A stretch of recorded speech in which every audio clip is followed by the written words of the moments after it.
Good evening. Thank you, everybody, for coming tonight. I'd like to call the Bloomington Historic Preservation Commission meeting to order for Thursday, October 13th, 2022. Sorry about our delay this evening. Dee, will you do the roll call, please? Arlene Newman. Doug Bruce. You got that. Daniel Schlegel. Sam DeSaller. Here. Matthew Sutton. Here. John Saunders. Here. Elizabeth Mitchell. Here. So do you have that Allison Chopra. Here. stuff for the staff approval? Bernard Cross. Here. Duncan Campbell. Derek Ritchie. Ernesto Castaneda. Chris Thurbaum.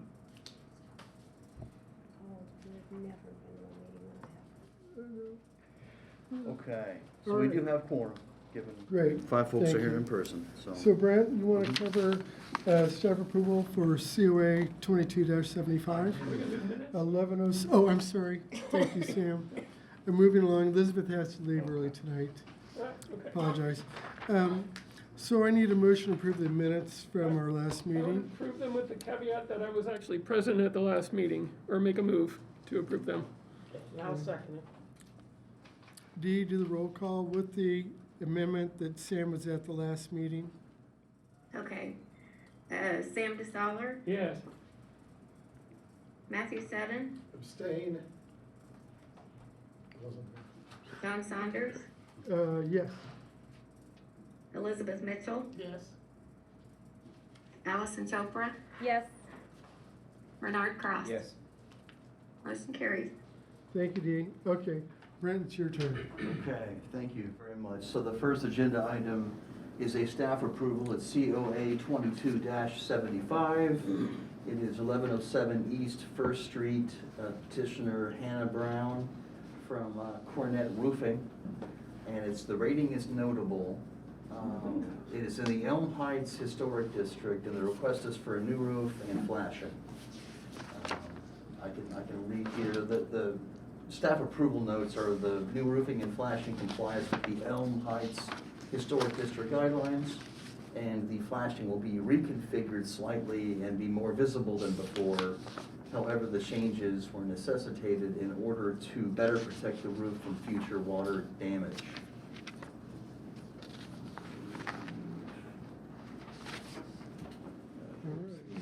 The body of looks like it's slate copper roof repair.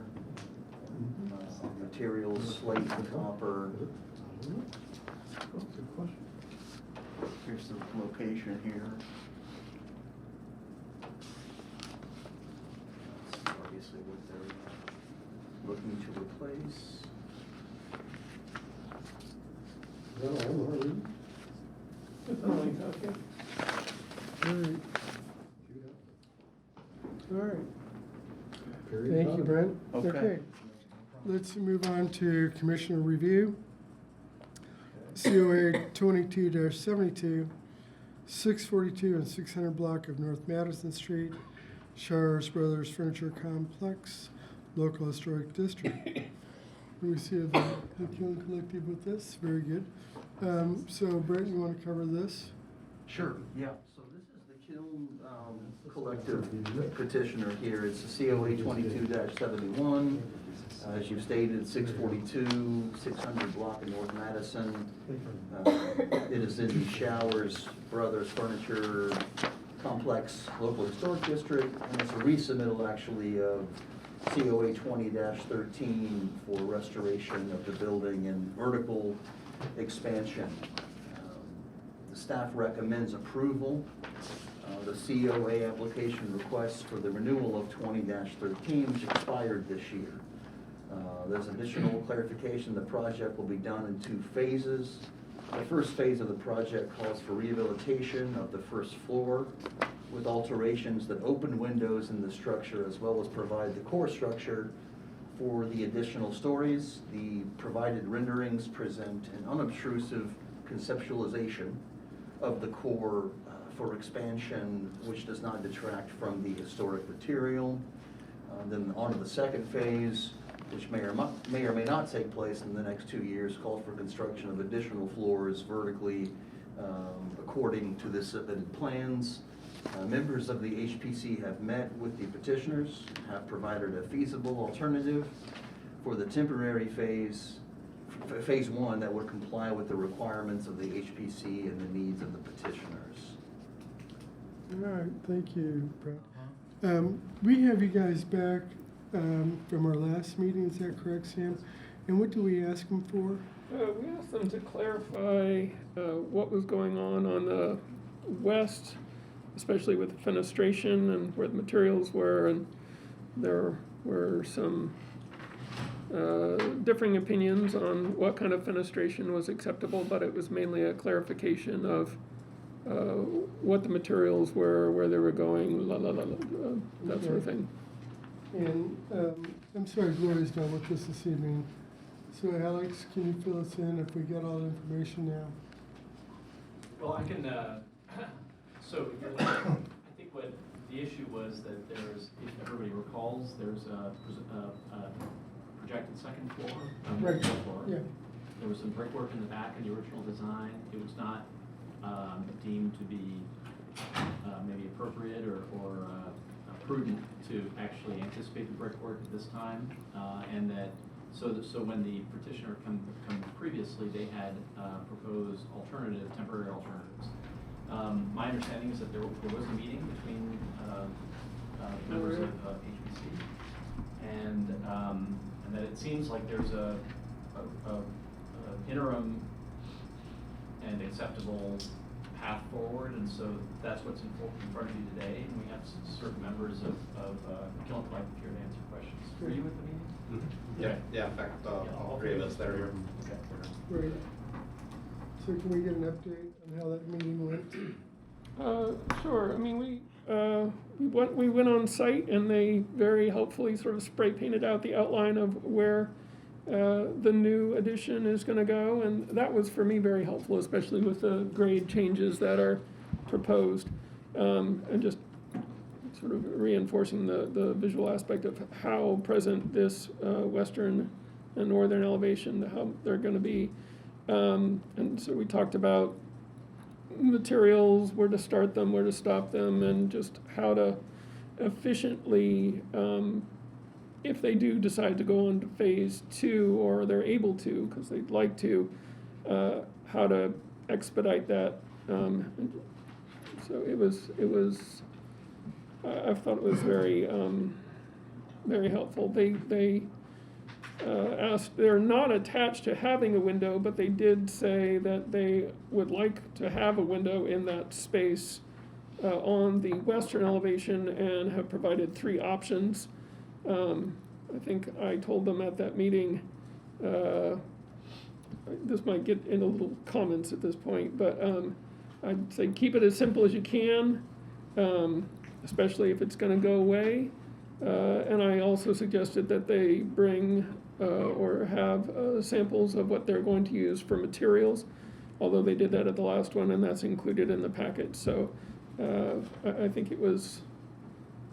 All right, thank you, Sam, for the update there. Matthew, do you have questions? I have no questions. Bernard? No. Elizabeth? No, I don't. Sam, do you have any questions?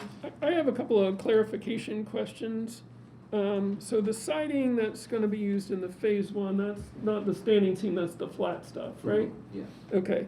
And the windows proposed, are those the Pella or are those the storefront? Because you've got both listed. They'd be a storefront for right now in there, because that's what would be going if we went up with it. Gotcha. So, I mean, you are going to do the storefront, obviously, in the brick portion, but Correct. you're going to just stick in that little punched opening in the... Yes. Okay, cool. And then, just to clarify for the commission, that little band along the bottom is just like a concrete base wall. Mhm, correct. And then the fence that surrounds the cooler is going to go both on the west and the north sides. Mhm. And I think you got a copy of what you're planning to do with that rail up top. I think that covers me. Thank you. Thanks, Sam. Allison, questions? No, sir? No questions? No. I don't have any questions. We'll move to comments. Online. Do we have anybody online? There's nobody online this evening. Sam's here, I'm here. Okay, sorry. I have no comments other than thanks for working with us. Chris entered the waiting room. Yeah. Chris Sturbaum's waiting to get in. Sorry, guys. There you go. Chris? He's muted. Chris? Unmute yourself. Oh, I'm muted too. Hey, Chris, can you hear us?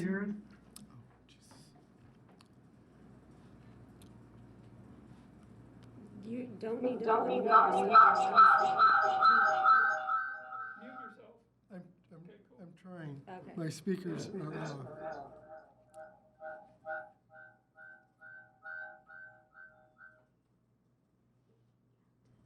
Do the mute on the Zoom. I know. I'm doing And it then both this processes. will pick you up.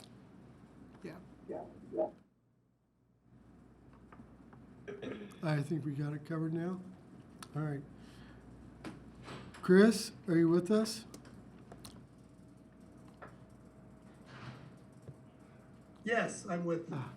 Chris, do you have any questions for the COA? This is about No. the kiln. Nope. Okay. We can move on to comments. Other than thanks for working with us, I have no other comments. Thank you, Matthew. Bernard, No comments. Elizabeth, No comments. Sam. I am very pleased that the petitioner has gone to the lengths they've gone to accommodate the HPC.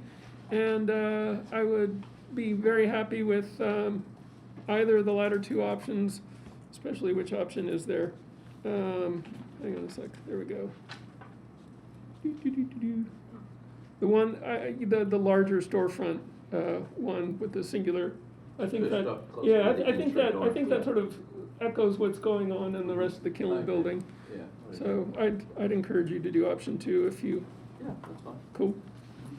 Very good. All right. Allison, any comments? No comment, thank you, John. And I don't have any comments as well. So does the public have any comments for us? If I may just say. Comment? Yeah.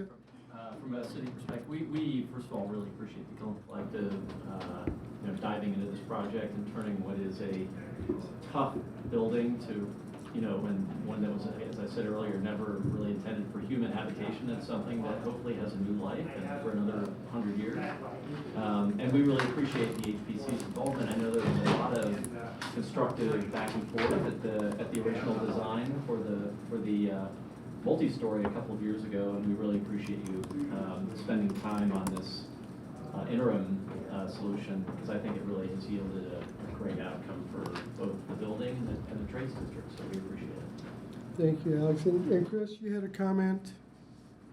Yeah, just so happy to see the Historic Commission working with the city like this and having a great outcome for, what is a historic, but let's face it, a weird little building. So we're really pleased to see that happening. Thank you. All right, thanks, Chris. So we need a motion to approve COA 22-72. So moved. Second. Great. Dee, will you take the roll call, please? Sam DeSaller, Yes? Matthew Seddon, Yes. John Saunders, Yes. Elizabeth Mitchell, Yes.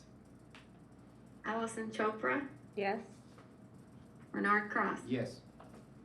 Motion carries.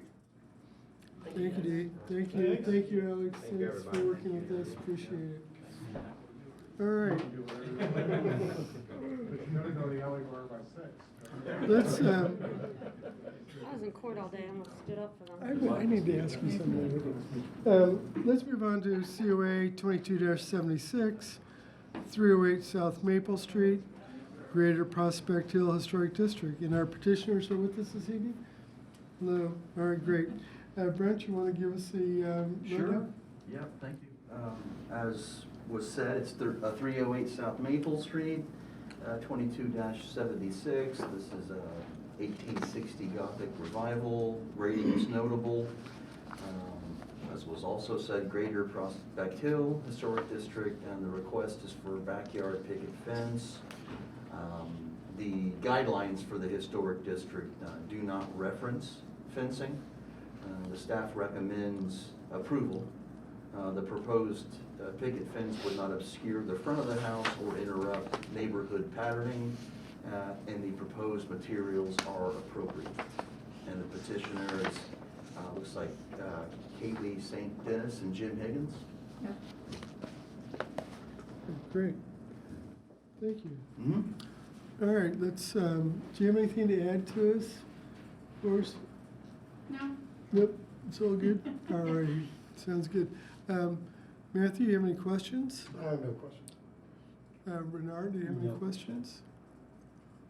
Elizabeth, do you have any questions? No, can't think of anything. Sam? You confirm for me that the Greater Prospect Hill is the one that does not have a design review committee, is that true? I think that is true, because it's on South Maple. Yeah, cool, thank you. I must ask one question. You all are here for a different project, right? Okay, I was like, what? This is not the project I remembered. We love to We come got to see nothing you. else to do on Thursday nights. Okay, all right, cool. We Yeah, realized that we wanted a fence, so then we found out that we needed to be right back in front. got it, got it. No questions, thank you. Thank you. Did the Neighborhood Association chime in on this one by any chance? I don't have any notes in there that was the That's case. kind of what I was asking, Yeah. I don't, let's see. Ooh, and I had one other question for the petitioner. Yeah, go while I'm ahead. in- Is that picture with the yellow house, that's a fence That's just- example? That's Yeah. just an example. Okay, cool, thank you. All right, great. I haven't got any questions. Let's move on to Chris. Do you have questions? Yeah, I think there's a combined review committee for both Prospect Hill neighborhoods. It's made up of both parties, if I'm not mistaken. Thank But I you. bet they'll approve of it. I would think they would have liked this. Excellent. Mr. Lewis, do you have a question? Hi, good evening. I just wanted to make a quick comment. I am a member of a resident of the Prospect Hill neighborhood and a member of the Greater Prospect Hill Historic District Design Review Committee. Very good. Unfortunately, Chris is mistaken. The Design Review Committee only functions for the Greater Prospect Hill. There was a question of it covering both districts, but we covered just the one that does cover this property. Yeah, it's not part of our review because we deliberately did not put fencing in our design guidelines because we figured most of that would be covered by city zoning, things if there were anything egregious. I will say that these homeowners, I think, have been very diligent in their restoration practice and in their proposals to make updates and upgrades to their property. So as an individual, I'm very supportive of this. Thanks. Thank you very much for coming this evening. Okay, comments? Fine with me. Matthew? Bernard? Elizabeth? Sam? I got two comments. One, I totally support this, and the second one is that I think this could actually get handled at staff level because it's not in the guidelines and blah, blah, blah. So we can make a note to ask Gloria to not have to drag you in the next time around. No comment, thank you. No comment. I don't have any comments. Does anybody in their audience have comments this evening? Just like to state for the record, in case it's not obvious, the height of the fence, so I'm from Gabriel Holdroff from the Planning and Transportation Department. The height of the fence is totally allowed by zoning, no problem whatsoever. So I just want to state that. Great, in case thank you anyone's so wondering. much. Appreciate it. Chris, do you have any comments? No, thank you. You're welcome. Anybody else in there? Okay. We need a motion to approve COA 2276. So moved. Second. All right. Dee, will you take the roll call? Sam DeSaller, Yes. Matthew Seddon, Yes. John Saunders, Yes. Elizabeth Mitchell, Yes. Allison Chopra, Yes. Bernard Cross. Yes. Motion carries. Thank you, Dee. All right. Thank you guys for coming this evening. Appreciate it. Dogs very happy. All right, let's move on to 717 North Maple Street. Is the petitioner with us, Mr. Wells? That's not me. Okay. Sorry. I'm Michael Rooker. Oh, thank you, Michael. All right. No, that's not him. That's not Mr. Wells. And I think we need to have the petitioner with us to hear this, if I'm not mistaken. Yeah. So we'll give him a few more minutes. Why don't we move on to demolition delay, 1109 North College. And I think this was in front of us in our last meeting. Where's the sign-in sheet? Oh, it's over here. Was it here? Okay. Well, no, we're not, Do I have to? I'll read that for us, but you have to give us a presentation again. And I don't think our petitioner, yes, Laura Hammond's with us. Very good. This is the one that Gloria asked for more time on. Yes, this is the one Gloria asked for more time. I'm here. Oh, Oh, Gloria? I'm sorry. Well, no, I'm Laura Hammond. I'm here for the next one. but not Gloria. But you're not Gloria. I'm Yeah, not thank you. 2278, no. She sounded busy when I called, so would you like me to read? Yeah, what does Gloria have? Because she asked us for more time on this particular application for demolition, and I wonder if she got that accomplished. Well, Hey, John, John, I'm the actual petitioner. Laura turned that in for us. What was the question? I'm sorry. So we asked for more time on this demolition delay, and Gloria, our program manager, was going to do that research before we went through with it. in her comments in the packet, she says that she didn't find anything. She didn't find any additional. That was my understanding of what I read. My understanding as well is that she had gone to the county history center and Right. looked and didn't find They anything. didn't find anything else. Okay. So let's move on to questions. Hmm? Matthew, do we have any questions of petitioner? Nope. Bernard? Elizabeth? Sam? Are you aware of BRI and what their mission is? I am. We had a demolition permit for this property in 2020, and due to COVID, we didn't move forward, so it expired. We had talked to BRI at the time, and were interested in donating it. We didn't have the means to do a donation, however, to help with the roof costs. Yeah. All I was gonna suggest is that you get in touch with them and they might be able to salvage windows, doors, save you some Oh, sure. dumpster fees and that sort of thing, and Yeah. keep stuff out of the landfill. Absolutely. We will indeed do that. We had hoped to save the structure and give it, but it wasn't working out, but, absolutely. Cool, thank you. Thanks, Sam. And Allison? That's the same one, Yeah, without all the, I don't know if Gloria's got any more in there. And like the petitioner had said, the permit was granted, right, and the delay was lifted 2 years ago. However, because of COVID, that 90-day period expired, and so you're sort of back engaging the commission again on the same issue, yeah. so,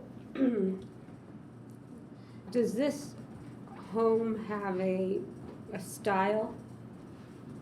Yes. I'm sorry, I'm just not remembering our last Yeah. conversation. Yeah, no, it's a Craftsman style. Craftsman bungalow. style, 1927. And those are typical of that time period? Yeah, very much so. Gentleman Right, so- who built it owned a car dealership, it looks like. Red Bunger. And it was most recently office space. Do we know if Fred Bunger has any relation to the Bungers from the law firm? I'm just curious. Like your- No idea, I know that. Because a lot of times you could designate something historic Mhm. if it has a connection to the community, if the Yeah. person who built it does, and it would be the so-and-so home. That was one of the, when Gloria went to the History Center, and to do her sort of cursory research and see anything or find anything that would add to its historic significance beyond what is What it here. is.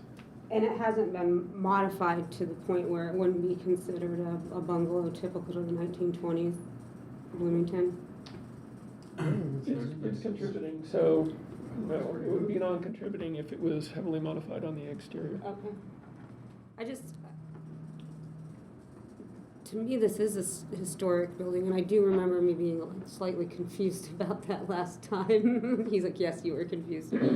Yeah, it's an historic building. It's a great little building. It's not in an historic district, so it doesn't have the protections that other historic buildings have. Right. And it doesn't, of its own merit, have enough punch to be City designated. Council For designation.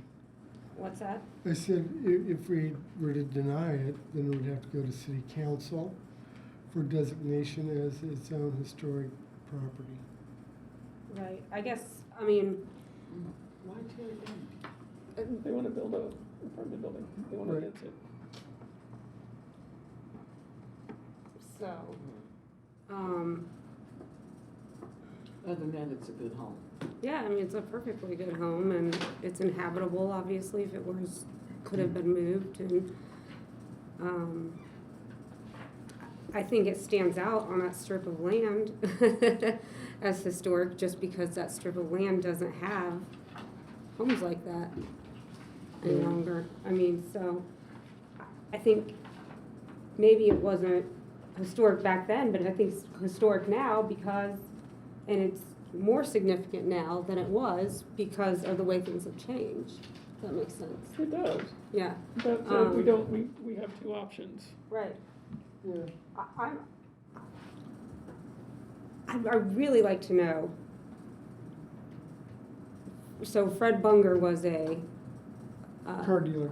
car dealer. In 1927, I'd really be interested to know his family lineage because they do have an impact in this community of having one of the largest law firms and one of the most respected law firms at that. And, you know, speak to the family about that. I don't know how long Gloria's lived here to maybe recognize that name, or even if she's lived here her whole life, you know, whether she wouldn't recognize that. And I would like the council to be able to explore that option. I know a lot of times we designate homes as historic because of the people that lived in them.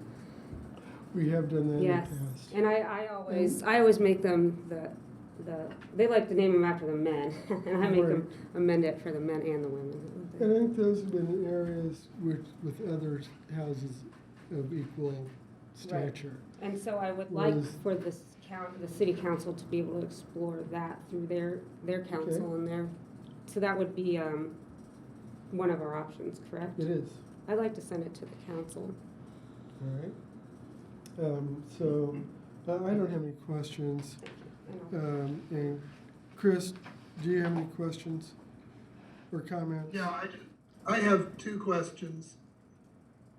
I understand that the point of demolishing it is to make a higher density structure on the property. Am I correct about that? Yes. And so I'd ask of the petitioner if he'd considered, there were some projects, I think, on College where they kept the original structure and really added significant housing to the back and really came out with the density they wanted and showed the character of the house. And I wondered if the petitioner had considered that as an option. Yes, we have.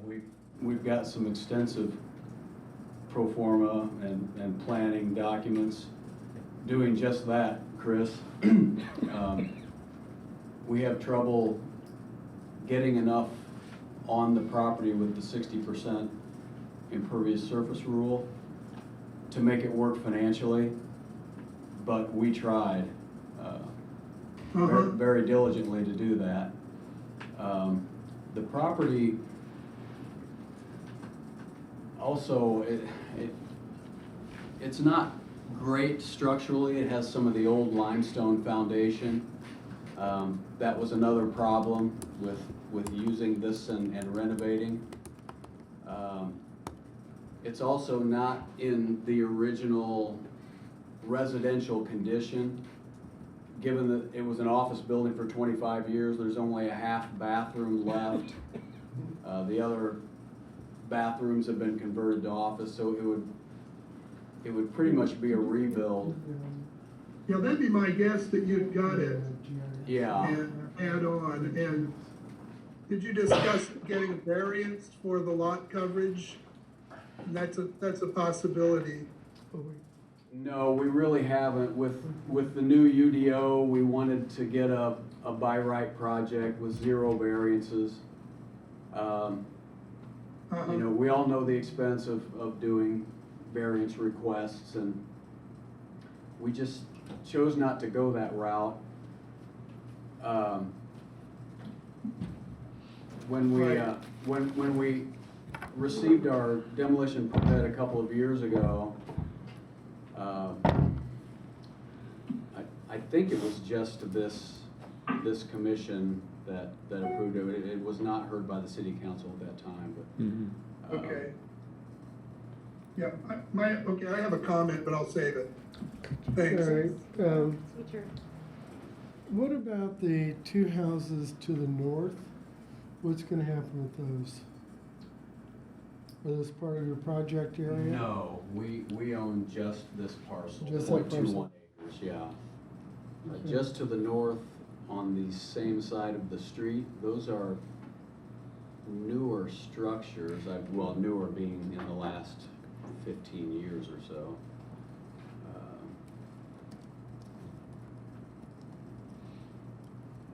Okay, thank you. Okay. So let's do some comments. Matthew?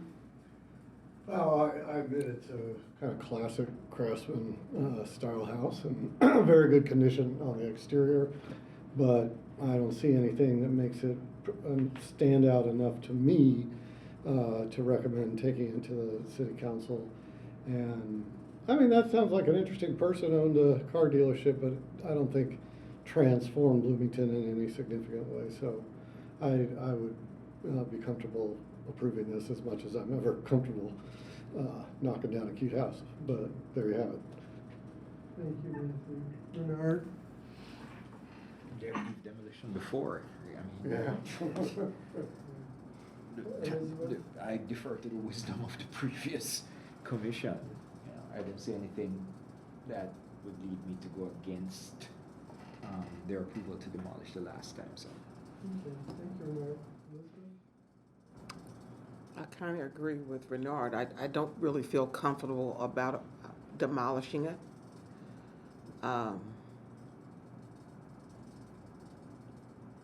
But reluctantly, I will go along with the previous HBC. Reluctantly. Thank you, Elizabeth. Sam? It's a cute little house. It's got structural issues. It's got some history, but I don't think it has enough. It's not a notable structure. It's kind of beat up in the back, and I don't think it's worth spending the political capital we'd have to spend to send it to the city council. I do hate to see these houses go. Bloomington does have a lot of craftsman building stock. I live in one. It's a 4-square. It's not a bungalow, but you know, there's great craftsman houses all through town. And this section of town is it's totally changing. It's, you know, it's gonna be an outlier. It's I think having denser. I mean, we're not supposed to look at anything except, is this building historic enough to merit designation? I don't think so. But I also, you know, I think higher density housing closer to downtown, closer to infrastructure is not a bad thing. But do you let them tear it down or do you designate it? For me, it's like, it does not have enough punch to take it to council. All right, thanks, Ian. Allison? I hear a lot of, the word you used was reluctance by some of my colleagues, and I would urge you, if you do feel reluctant, to understand that we could send this to council. And that will be what I'm asking for today, is for you to vote for it to go to council, because I do think that it's historic, and there's a reason why this area is changing. It's not completely changed. It's changing because we have historic buildings that have been torn down that we didn't have control of previously because we didn't have these laws on the books and these ordinances and demo delays, for example. I think that it's worth sending to the council because it will get a lot more attention. People may be able to reach out and say that this might be historic based on who lived in it. I think that that might come out through a larger setting. I mean, we're the HPC. There's not that many people that watch us. I haven't even met 2 of our council members, you know, so I would love to see the council review this one. And you know, maybe they'll just refuse and send it back to us. They don't have to put it on their agenda. No, but if they turn it down, then it's automatic demolition. Right, that's what I'm saying. They Okay. might not even put it on their agenda, and they might agree, and that's up to the president of the council. So, unless we're, yeah. Thanks. Thank Allison. you. I don't have any additional comments, so I would like to have a motion. Oh, did everyone get to comment? Yeah, Chris, did you have a comment? Yeah, I have a lot of sympathy for the desire to save a pretty little building like this, because it is very nice. And I really would hope that the developer would refigure how he could get a benefit out of that. And it looks like the brick is good, so the limestone is probably some more solid than he thinks. But I think the key to this is it's rated contributing, and the question has to be contributing to what? You know, it's kind of like left out from the herd now, and if it was part of a neighborhood, we would fight to save every piece of it, but like yours. it's sort of solid, sort of drifted out of its tribe, and I'm afraid we have to probably let it go. That's what I'm thinking. That we want to spend, we have a certain amount to spend of capital at the council, and we want strong ones when we go, is my strategic thought. And anyway, those are my comments. Thank you. Thank you, Chris. So I don't have any comments, like I said. We need a motion to move it to city council. So moved. I have no seconds. No seconds? Okay. In that case, I will retract my motion. all right, so we'll go ahead and release this one. We need a- What's that add to? Okay. Today, the HPC declares that the property located at 1100 North College Avenue meets the criteria, I'm sorry, I'm reading the wrong one, please forgive me. Today, regarding the property located at 1109 North College Avenue, the Historic Preservation Commission declares that it got notice of proposed demolition and partial demolition, and after today's discussion, sees no need to review the plans any further and waives the rest of the demolition delay waiting period. The HPC may later recommend the property for designation to the county council. So, D, roll call? Sam DeSaller, Yes? Matthew Seddon, Yes. John Saunders, Yes. Elizabeth Mitchell, Yes. Allison Chopra, No. Bernard Cross. Yes. Motion Motion carries. carried. All right, you're good to go. Thank you. if you could save as much of the building as possible, or be able to donate the windows or the doors, or anything that would be beneficial to somebody else trying to restore the old homes, Yeah. that would be terrific. There are some valuable materials. There are. Thank you for coming this evening.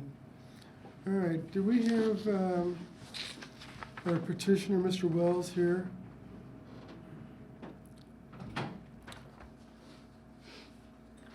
No, we don't have our petitioner. So, we're done now. I guess we'll move on to new business. Is there any new business? Sam? I just wanted to bring up Cottage Grove again. Gloria and I met last week. This is the neighborhood that had one of these cute little houses in an historic district. Well, in what should be an historic district, torn down. And so there was actually a map from 2007 with a proposed historic district and proposed members of that, and we're trying to figure out where that came from. And we've got contact information for the two neighborhood associations within that historic district, and we're going to try and meet with them and see if they have interest in pursuing either an historic or a conservation district in that neighborhood. That's one thing. The other thing that came up when Gloria and I were yammering on, because we do that, was something to put before the commission is charging fees. Planning charges fees, and then this is a question for legal, so I don't know if she's talked to legal yet. We may need to, vote on changing some of our bylaws and that sort of thing. But the advantage of charging a nominal fee, I'm not trying to, bilk people, but base it on how much they're asking for. For small things like fences, it's almost nothing, and for tearing down a whole building, it's more substantial. But then we can start amassing a fund to be able to have some money to give to people who need it to fix their historic houses and commercial buildings. So we've got these little $500, pay the designer to help you do your facade, but that's all we've got. Right. And I think having tools to help people out, because we're asking a lot of people with a lot of historic homes to do a lot of things, and a lot of people don't have that kind of money. And being able to help them would make me feel a lot better about telling them they can or can't do something. So fees and also fines. I think this commission has, there are a couple things coming down the pike that might be finable or that are finable. But I think if we're going to say you can't do something and they do something, there are got to be consequences. So, and I think we can use those consequences to further the mission of the commission. I like those ideas, Sam. So, Michael Rooker, I'm the city attorney for the city, and I'm pinch hitting staffing the commission since Daniel Dixon unfortunately left us. So I can only speak in generalities. I don't know a huge amount about the HPC, and you may be able to help here as well, Brent, but are there fees being charged for, I'm very familiar with. So typically, if there isn't a fee being charged and an entity in the executive branch of the city wants to implement a fee, that has to go through the city council. So that's something that has to be legislated. Yep. The city council has the authority in some cases to say, look, we're going to delegate to hand through, with the consent of the HPC, the ability to establish a fee schedule and update it appropriately. But ultimately, it has to be the city council that acts. Okay. And I didn't want to stick this with you because you're pinch hitting, but I just wanted to let them cogitate on it for a bit. And then the only, there is a requirement in state law that any fees have to be reasonably related to the cost that staff expends administering, the sort of functions that support reviewing petitions, going out to the site, coming to hearings like this and talking over petitions. So you can't say it's gonna be $20,000 if you wanna file a piece of paper, and we're gonna spend 30 minutes on it, it has to be defensible in court. Yeah, I mean, for fees, yes. For fines, I think they're already listed as to what we can do and can't do, and we actually are not the entity that gets to say, you have to pay this much money, so. That's right. And then sorry, I don't know if you want this much or if you want me to shut up. I know This we're is done. great. I'm holding everybody. This is great. With fines, usually most fines, when they're levied by the city, revert into the general fund. So if you collect fines, they just go back into a bank account that's used to keep the city solvent in general. There are rare cases, Hand has an example, they have an unsafe building fund, for example, but there aren't many examples like this where fines collected through enforcement go into a fund that is cordoned off and designated for use for a specific purpose. To do that again would require asking the city council to take specific measures. And now I am out of my element because I want to review what the requirements are for a non-reverting fund like that. It may not even be possible, but I don't know. So, But then it could be a possibility. Yeah, it does not hurt to I'm not ask. saying yes or Yeah, no. that's what I'm thinking, yeah. I mean, I'm all for fees, but I've rarely seen a situation where fines that are used to benefit anything in particular never end up being contentious or just downright misused, mismanaged, corrupted. Whenever you forfeit anything and then put that into something else, it gets corrupted somehow. I'm not in favor of that. I mean, legal forfeitures that go to police. I mean, tell me where there's never been a scandal connected with that. I mean, no. I would fully support fees, but any kind of fines that go back into a fund to then support the organization that's levying the fine, no. Chris, you have any comments? Yeah. Oh, the BUEA still is a grant that we can help with commercial projects. But if I have a comment about windows that might be interesting, and this is an early meeting, would the commission entertain a little discussion about windows for just about 5 minutes? 5 minutes? 3 minutes. Three. That's your window. I'll talk fast. Okay, so 259. I'm a preservationist, but I also do the work in the field, and we're doing a house on Smith Street right now. And the commission would have given us permission to replace the windows. But we're working with a BRI fund that has more restrictions, and we appealed to replace windows that aren't even visible from the street. And we couldn't do it because of the funding coming from Indianapolis and the Secretary of Interior standards. And Duncan's ruling was that officially 60% of the window has to be destroyed or you have to save it. And I think only a fire would destroy 60% of a window. You know what I mean? So what I'm saying, I'm kind of praising the way the Historic Commission is moving on being more liberal about window replacement. And what we did with BRI, we picked a great window that was metal clad on the outside, pre-finished on the inside. It's going to be better in the long run. It's going to be easier to operate. It's going to save the project money where we are actually using a new window instead of an old window, because there's really so much labor into fixing the windows in the condition they're in. So I just am trying to give some perspective for a discussion down the road, because I think we need to distinguish between really significant buildings that need their windows and small cottages that are going to function better. And I think that with new windows, and I think the commission's doing a good job moving in that way. And I think we also have a lot of fights about windows. So I'm looking ahead the next 5 years and saying, you know, we might be liberalizing and maybe thinking about districts who might consider refining their window restrictions so that, you know, on a house where the budget is really close and it's making a house less affordable to and then windows that don't work as well. I think we should start opening our minds to not hard and fast rules, but what works on this project, what makes sense in the big picture.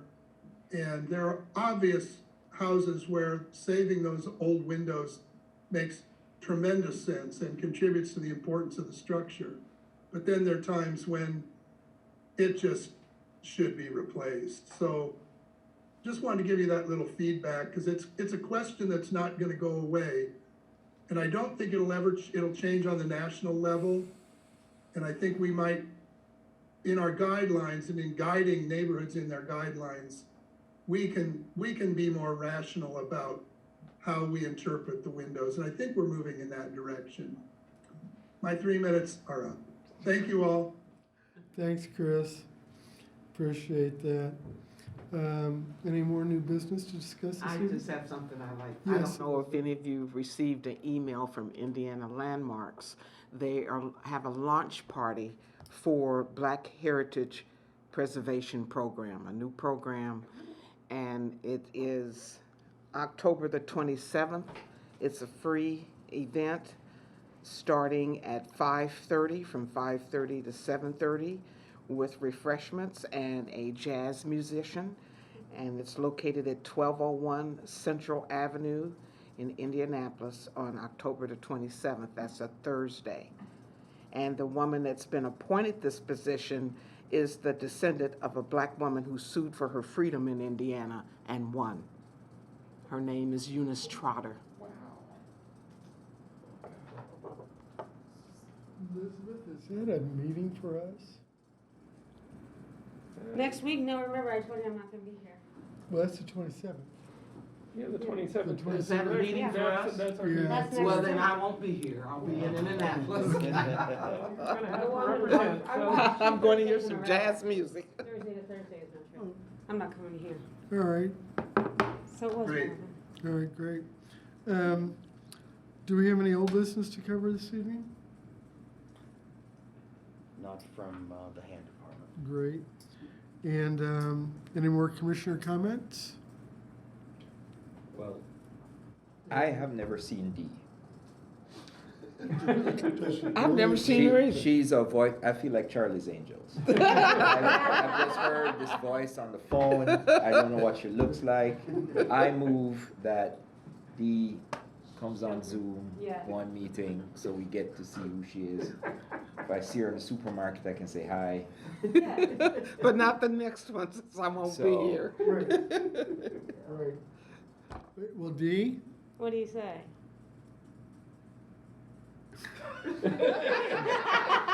She suddenly hopped off the meeting. No worries. We'll try to get her to our not the next meeting after. Dee does come in early and leaves at 3:30, so her work schedule doesn't really allow for her to be here at the meetings, but And she yeah. lives outside of Bloomington. What was the question? We said we want to We've see never you. seen you. We don't know what you look like. Well, I live on the other side of Spencer. I'm like 45 minutes away and I can't drive at night. I can't see. Well, we need to get like a picture of you and put it in the corner. Put it in the corner. There you go. Yeah. Yeah, Dee, I'm gonna make one of those life-size cutouts. There you go. Just have you here. Put her in a chair. That's fine. For each meeting. All right, thanks, Dee. There goes our administration. Are there any public comments? Okay, hearing none. Let's call this meeting adjourned. All right.